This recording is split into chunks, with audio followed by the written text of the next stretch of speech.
Narco test की मांग हो रही है, लेकिन ये नार्को टेस्ट आखिर होता क्या है? आरोपी को जो है दरअसल साइकोएक्टिव जो है इसमें दवा दी जाती है, एक मेडिसिन दी जाती है। उस दवा को दिए जाने के बाद से जो दवा दी जाती है उसे एक जो है ड्रग इसे कहा भी जाता है। इस ड्रग से दरअसल होता यह है कि कई मामलों में सोडियम पेट्रोथॉल का इसमें इंजेक्शन दिया जाता है। मकसद यह है कि उससे सच किस तरह से बाहर निकलवाया जाए।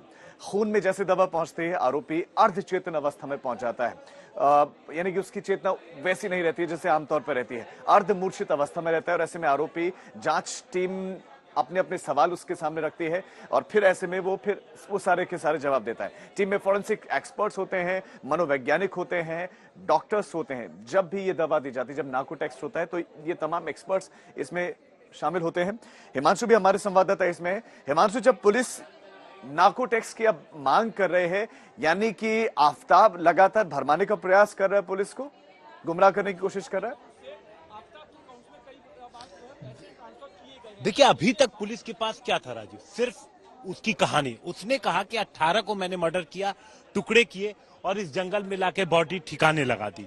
तो पुलिस इसी आधार पर इस केस को आगे बढ़ा रही थी, लेकिन अभी तक पुलिस को वो हथियार नहीं मिला जिससे उसने लाश के टुकड़े किए। मोबाइल फोन नहीं मिला, जो श्रद्धा का मोबाइल फोन था वो भी नहीं मिला। खून के जो कपड़े थे वो पुलिस को बरामद नहीं हो पाए। लाशों के टुकड़े तलाशते हुए पुलिस को अरसा हो गया, लेकिन अभी तक सिर का अभी कोई पता नहीं। और जो भी टुकड़े बरामद हुए हैं, अभी उनकी फोरेंसिक जांच होनी बाकी है। तो ऐसे में पुलिस को कहीं ना कहीं शक हुआ कि गुमराह तो नहीं कर रहा है आफताब। और इसके बाद पुलिस ने इस तरीके की साइंटिफिक जांच की बात सोची और नार्को टेस्ट के लिए गए, ताकि अगर कुछ ये छुपा रहा है तो सच बाहर आ जाए। नार्को टेस्ट देखिए सीधे कोर्ट में एडमिसिबल नहीं होता, लेकिन जब सच बाहर आ जाएगा तो पुलिस को जांच को एक दिशा मिल जाएगी। पुलिस के लिए बहुत जरूरी है बॉडी पार्ट्स, छोटे-छोटे, और इसके अलावा जरूरी है वो मेडिसिन के नाम लिखे हुए थे मुश्किल। सर आप बता दो फिर से, मैं भूल गया। हाँ जी सर। उसके बाद वो जो फोन है श्रद्धा का, वो बरामद करना बहुत जरूरी है। और इसीलिए पुलिस को लगता है कि कहीं ना कहीं गुमराह कर रहा है आफताब, और इसीलिए नार्को टेस्ट का सहारा पुलिस लेना चाहती है। और इतना ही नहीं, देखिए पूछताछ में मनोचिकित्सकों की भी मदद पुलिस ले रही है। ये देखने की कोशिश कर रही है, उसके हाव भाव को समझने की कोशिश कर रही है कि कहीं वो गुमराह कब कर रहा है, कब वो झूठ बोल रहा है, कब वो पुलिस को कोई कहानी बनाने की कोशिश कर रहा है, कब वो पुलिस को सच से दूर ले जाने की कोशिश कर रहा है। तो इसलिए पुलिस इस तमाम जांच का सहारा ले रही है। नार्को टेस्ट भी इसीलिए पुलिस कराना चाहती है। ठीक है, आपने हिमांशु तमाम जानकारियां दी। आप बने रहिए हमारे साथ। दर्शकों को बता दें कि पुलिस के सामने जो सबसे बड़ी चुनौती है वो है सबूतों की तलाश करना, जैसा कि हिमांशु बता भी रहे थे। और यही वजह है कि पुलिस चाहे मोबाइल फोन हो, चाहे कपड़े हो, उसके शव के टुकड़े हो, तमाम चीजों को घर से लेकर जंगलों में तलाश रही है। और इसी को लेकर हम आपको ये रिपोर्ट दिखाते हैं।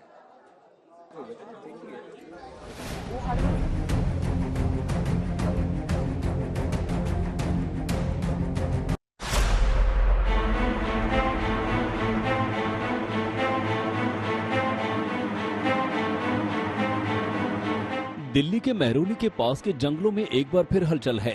पुलिस वाले चप्पा चप्पा छान रहे हैं और श्रद्धा हत्याकांड के सबूतों को खोजने की कोशिश कर रहे हैं।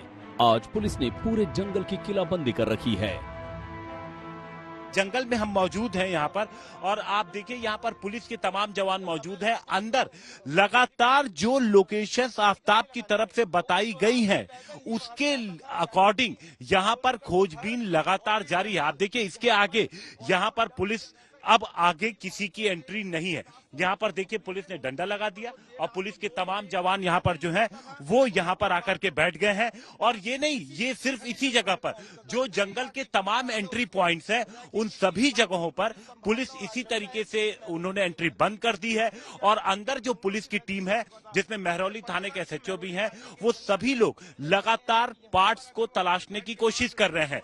ये कवायद लगातार पुलिस जारी रखी हुई है। और पुलिस को जिन चीजों की तलाश हो, उसमें श्रद्धा का मोबाइल फोन, हथियार और इसके अलावा पूरे बॉडी पार्ट्स।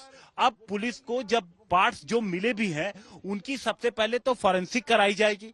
ये तय किया जाएगा कि हाँ वो मानव अंग है, और उसके बाद फिर उनका जांच DNA मैच कराया जाए।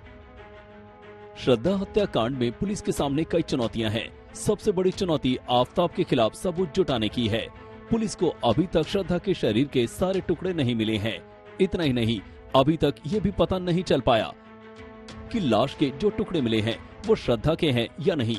वो हथियार कहाँ है जिससे वारदात को अंजाम दिया गया? अगर आफताब ने श्रद्धा की हत्या की तो कब? श्रद्धा वॉलकर का मोबाइल कहाँ है? इन सवालों ने पुलिस को परेशान कर रखा है। महकमे के आला अधिकारी बैठक पर बैठक कर रहे हैं और रणनीति तैयार कर रहे हैं।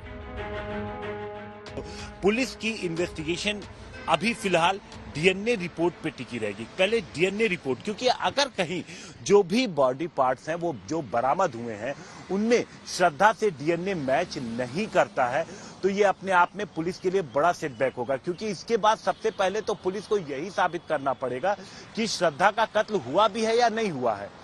ये पुलिस के लिए एक बड़ी मुसीबत बन जाएगी। तो पुलिस इसीलिए इस पूरे मामले में कोई भी एस्पेक्ट जो है, कोई भी कॉर्नर, कोई भी एंगल छोड़ना नहीं चाह रही है। इसीलिए पुलिस की कई टीमें लगातार काम कर रही हैं। पूछताछ करने के लिए सीनियर अधिकारी पहुंचे थे कल। वहां स्पेशल कमिश्नर, डीसीपी रैंक के अधिकारी थाने में देर रात तक मौजूद थे। मीटिंग होती रही, बातचीत होती रही। पुलिस को केस से जुड़ी चुनौतियां पता है, इसलिए बार बार जंगलों से लाश के टुकड़े तलाशने की कोशिश हो रही है। मंगलवार को भी कई घंटों तक सर्च ऑपरेशन चला ताकि सबूत नहीं मिलने के हालात में रणनीति में बदलाव किया जा सके। अरविंद ओझा के साथ हिमांशु मिश्रा, दिल्ली आज तक।